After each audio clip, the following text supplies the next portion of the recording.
Mesdames et messieurs, bonjour, bonsoir. Je suis PF pour LTLT Lakers tout le temps, la chaîne francophone des Lakers. Dans l'émission d'aujourd'hui, nous allons parler de draft. La draft, c'est souvent l'occasion pour une équipe de se construire, de faire le bon choix. Beaucoup d'équipes se sont construites des dynasties en fonction des choix de draft. Et donc, dans cette émission, nous allons parler de 3 choix qui ont été gaspillés par les Los Angeles.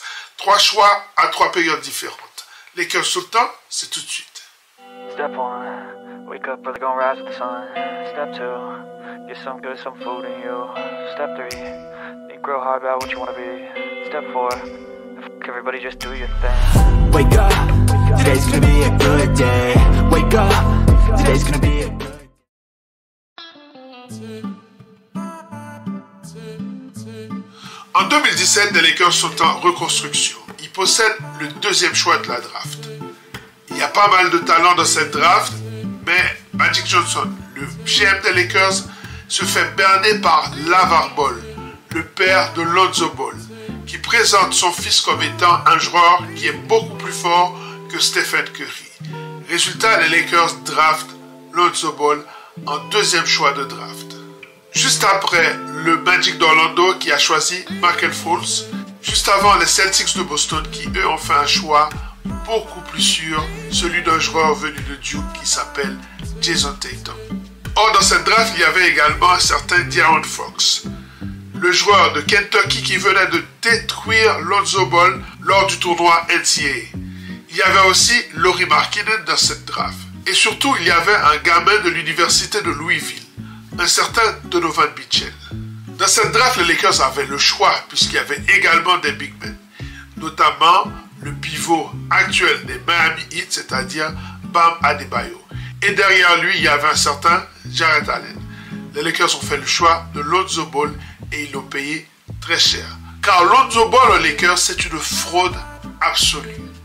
Une fraude au niveau du tir extérieur qui est complètement cassé, une fraude au niveau de la capacité du jeune homme à subir les chocs de la NBA et à éviter les blessures. Dès lors, Lonzo Ball aux Lakers, c'est une promesse de playmaking, de défenseur sur le poste 1 et de joueur dominant. Lonzo Ball aux Lakers, c'est 90 matchs sur 2 saisons, une moyenne de 10 points, 6 rebonds et 6 passes. Enfin, Lonzo Ball aux Lakers, c'est une monnaie d'échange pour obtenir Anthony Davis. Ouf, ça aurait pu être bien pire.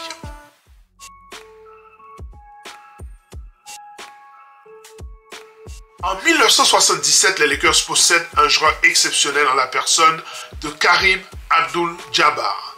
Ils sortent d'une saison à 53 victoires et Jabbar est MVP de la Ligue.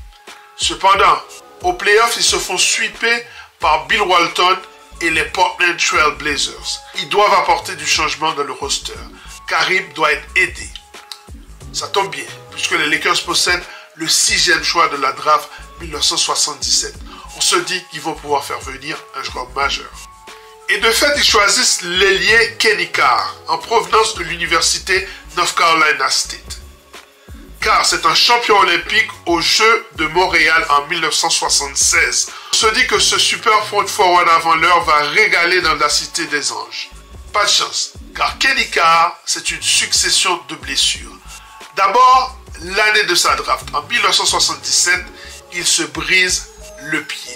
Il perd une partie de la saison. Il rate toute la phase préparatoire de l'équipe. Cette saison-là, il joue 52 matchs avec une moyenne de 6,2 points et 4 rebonds par match. L'année suivante, il remet ça, mais cette fois de l'autre côté de son corps. En effet, il se casse cette fois le pied droit avant même le début de la saison. Il est rétabli pour jouer 72 matchs avec une moyenne de 7,4 points et 4,1 rebonds.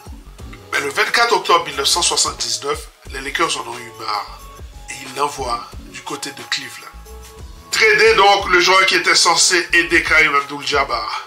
Au fond, cette expérience avec Kenny Carr a été un fiasco dès le début, puisque le joueur n'a jamais été à la hauteur de sa draft.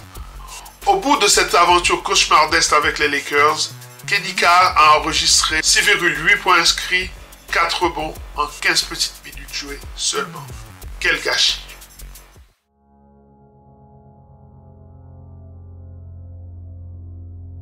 Le dernier cas est assez intéressant, puisqu'il s'agit de celui de Javaris Crittenton.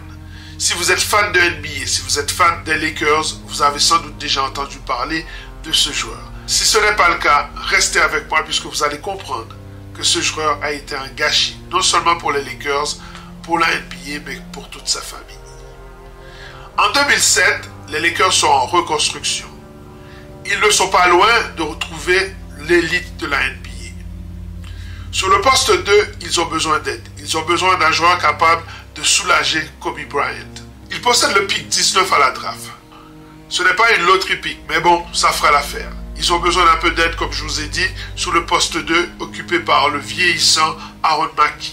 Quelqu'un doit aider Kobe à se reposer une dizaine de minutes par match environ. Ils jettent alors leur dévolu sur Javaris Crittenton, un deuxième arrière-scoreur en provenance de l'université de Georgia Tech. Un scoreur qui peut permettre à Kobe de souffler. Mais le jeune joueur est caractériel. Il commence à causer des problèmes dans le vestiaire des Lakers. Surtout qu'il se murmure que ce joueur aime les armes. Donc, en dépit de ses débuts prometteurs, le 1er février 2008, le jeune joueur est tradé aux Memphis Grizzlies avec Kwame Brown, Aaron Mackey, Marc Gasol et 3 futurs choix de draft. En échange de Paul Gasol. On sait ce que ça a apporté aux Lakers, mais aussi à l'équipe des Grizzlies qui ont récupéré son frère, Marc Gasol. Mais revenons à Javaris Crittenton, ce joueur qui était censé aider les Lakers. Eh bien, au bout de 22 matchs, c'est seulement 3,3 points inscrits par match. Gaspillage total pour un premier tour de draft. Dans cette draft, les Lakers auraient pu opter pour Jared Dudley, Aaron Aflalo, Wilson Chandler, Rudy Fernandez, Thiago Splitter ou encore Glenn Big Baby Davis. Vous vous souvenez sans doute de lui du côté d'Orlando, mais surtout du côté de Boston. De son côté, Memphis comprend que le jeune homme issu des ghettos d'Atlanta est un problème. Il l'envoie aux Wizards de Washington. Et c'est là que tout bascule. Le 21 décembre 2009, Javaris et son coéquipier, Gilbert Arenas, sont impliqués dans une altercation dans laquelle sont impliquées des armes. Il est suspendu par la Ligue.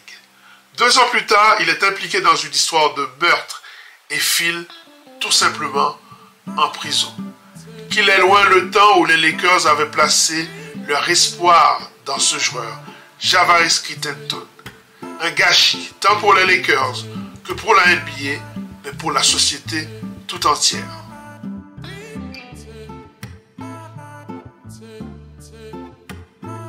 Voilà, ça est terminé pour cette émission consacrée à ces 3 choix de draft qui n'ont pas été des plus judicieux. Celui de Lonzo Ball, celui de Kenny Carr et celui de Javaris Crittenton. A très bientôt pour une nouvelle émission sur cette chaîne Lakers tout le temps, la chaîne francophone des Lakers. A très bientôt. Ciao.